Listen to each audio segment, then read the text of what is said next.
Tell us about your heroes. Who inspired you to really want to do this yourself and launch your career? That's really easy, because like many of my age group, when Jimi Hendrix first burst on the scene, he not only turned my head, but he turned millions of others, of young guitar players just like me. So it's changed the world. Yeah, it changed the world, and more specifically, he changed the landscape of how we looked at guitars.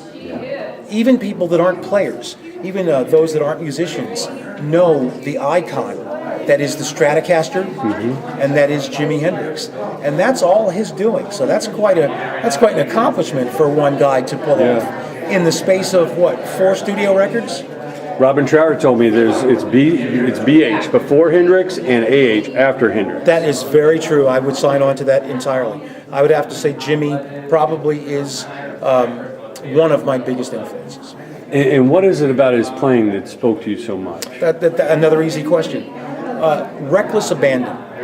When I first heard Jimi Hendrix, it wasn't just the notes. He had a presence that spoke to something behind the music. You know, I'm a little kid when I first heard him, so I didn't know from technique or how he did those things. All I know is that sort of energy and passion was something I'd never borne witness to before. And so that's what still brings me back to Jimi. The reckless abandon and the chance taking. I try to bring as much of that element to my guitar playing now as I possibly can. She never knew where it was going or if it was going to go off the rails. I'm not sure he did. You know, oftentimes I'd watch him play, and he looked like he was as surprised as anybody, you know, in terms of what music was being produced. Yeah. Because that was a guy that spoke through his guitar from the heart. I believe that. So you just seize the moment, write it, and take it Absolutely. wherever you can. Yeah, absolutely. That's excellent. Now tell us about when you started to write your own music and find your own voice, your own style. You know, how did that lead to you getting the record deal and forming the John Butcher Axis? It's a little tougher to answer, because finding your own voice is a process. Like, it's sort of like it's a process and not a destination. You know, I don't think I've ever gotten to the point where, like, okay, yeah, I'm arrived. I've now found my particular genre and style, and I'm content to be in it. Because you're always sort of searching. You're always looking to see, what did I miss? What haven't I said yet? What is it that I need to say, I need to get out? And so, in that way, it's a process that's still ongoing. Sure. But when you put your band together and basically had your own platform, what was your greatest memories of that opportunity to be able to go out and your own? I was really lucky. I had a great opportunity to open up for a Boston band called the J. Giles Band during their big successful Freeze Frame tour. Yeah. And Peter Wolf called us up one day. Literally, I'm freezing in my North Cambridge apartment, eating boxed macaroni, and he called up and said, would you be interested in playing at opening up for the Giles Band at the Boston Garden for 10,000 people? I went, whoa, yeah, let me consult my calendar. Yes. let me check. And that literally was the beginning of everything. Having done that tour, it started out being 3 dates with the J. Giles Band at the Boston Garden, and they liked us so much that they invited us for the rest of the tour.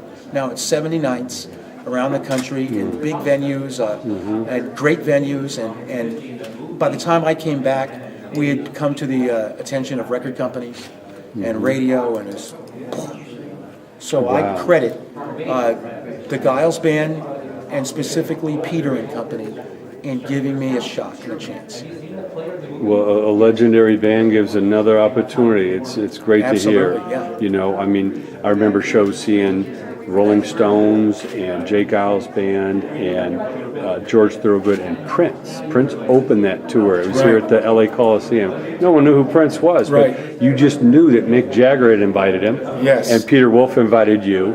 And it's the guys that really love music that love to open doors. They've all been mentored by someone. They want to mentor another. You bring up an interesting point. That mentoring process, paying it forward, is really the quintessential way I like to focus. I like to see my own career. I'm hoping that whatever inspiration I've provided to somebody coming up behind me, some young guitar player somewhere who heard a record that I did and maybe was influenced enough to do something like that. There is no greater gift, and there is, for me personally, that's soup for the soul. And have been very, very blessed to have a great career out of that one invitation by Peter Wolf. Well, that's so exciting. Now, tell us about what you're doing today. What's the latest music? Yeah, I have, as you know, I have this band Axis, and we had sort of gone our separate ways after the '80s. I of course, went on to do a bunch of solo records and touring and movies, and Chris, my bass player, went to Harvard Medical School and became a doctor, and my drummer did what he did, and lately we all sort of reconvened around this new record called Axis 3, which is released yesterday, and it got. I had no idea that it would be received as graciously as it has been by not only our fans that I didn't know still existed after so long. I mean, it was crazy. So as a result, we're off to London to begin a tour of Europe, and then we'll come back to the States, and it's sort of like no time has passed. And again, blessed. How lucky of a guy am I? You know. I mean, to be able to do what you love to do, to inspire others, and to pay it forward. That's a real rich life right there. It makes for something, a life that you can be proud of. And for me personally, it gives me a sense of like, geez, I really did do something during my short time here on Earth. You know, if there's anything that all of us want as humans, it's to be able to feel like the time we spent here was meaningful. Even in a small context. I'm not talking about winning the lottery or anything like that. Just to think that our short time here on Earth has meaning. That it wasn't completely an accident, or a twist of fate. That it seemed that there was some purpose, and I feel like I got that back. I feel like now in my life, I was meant to do what I did. And even in the small, narrow ways I might have been able to influence other players, that's important to me. That's incredible. Now, from what you've been through, everything you've seen in the industry,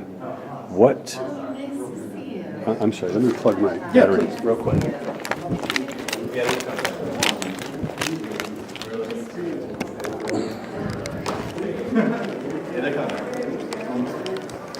There's a plug right there. Yeah, perfect.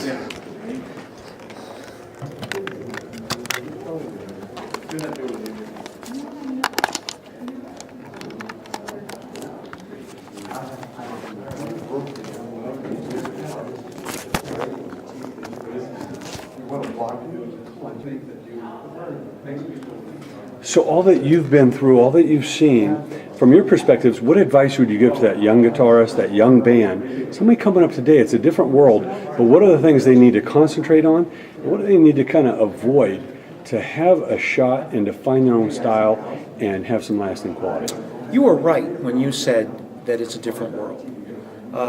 In the ways that applies to music, it's different in how we consume music. It's different in how those of us that make music distribute it. All of those things have changed. So what pathway that was worked for me really has no bearing on a young guy now who's got the width and breadth of the internet in order to exploit what he's doing, right? That being said, technique and practice. Because that still, to me, are the components that make the art work.